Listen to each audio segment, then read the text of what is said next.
Yorkshire fought back brilliantly on the opening day of their crucial LV County Championship match at home to strugglers Glamorgan to put them in an ideal position to grab the game by the scruff of its neck.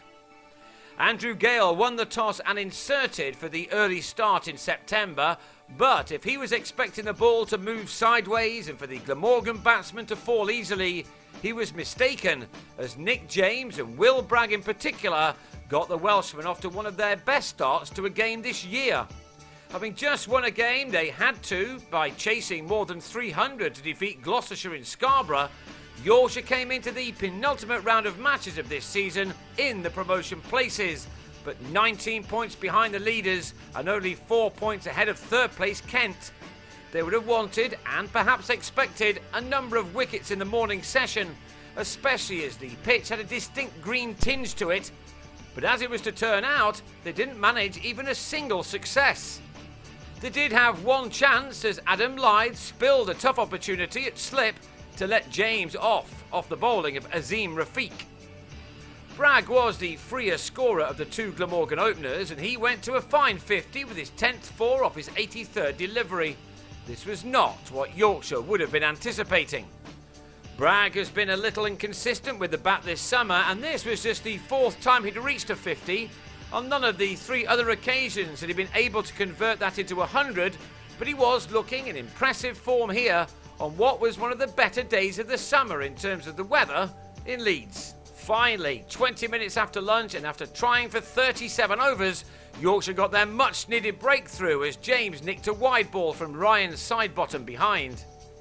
That ended an opening partnership of 124. Bragg now moved on to 92 for his best score of the season, only to fall 8 runs short of his ton when he edged Steve Patterson to Andrew Hodd.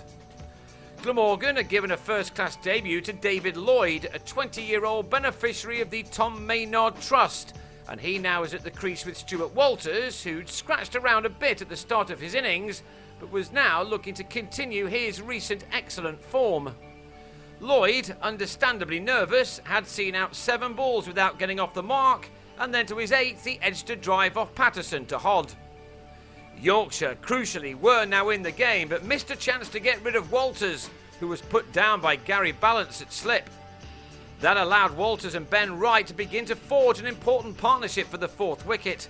Glamorgan may well have been after points in an attempt to avoid finishing with the wooden spoon this season, but the reason they're near the foot of the table was really down to their efforts in the first half of the season, not the second.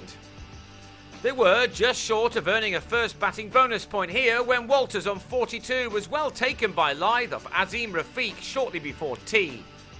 The imminent break didn't stop the new batsman, Jim Allenby, from launching the spinner back over his head for 6 to just the 5th ball that he'd faced. So Glamorgan were still well placed when the players came out for the final session of the day, but this was a time for the promotion hopefuls to fight back. Sidebottom started it by having Wright LBW for 24.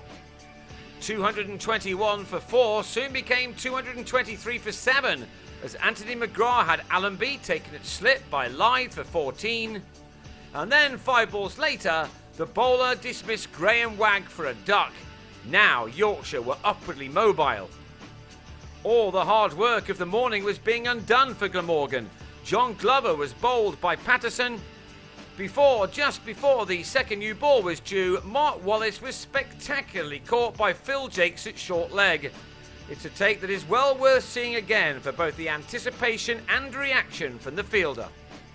From 221 for 4, Glamorgan were dismissed for 272, as Patterson claimed his 4th wicket and gave the on-loan Hodd his 4th catch behind the sticks. It had been a wonderful session for the home side. Joe Root and Lyth then ensured that it stayed that way by seeing out an awkward-looking 6 overs at the end. After an indifferent morning for Yorkshire, they had finished the day on top.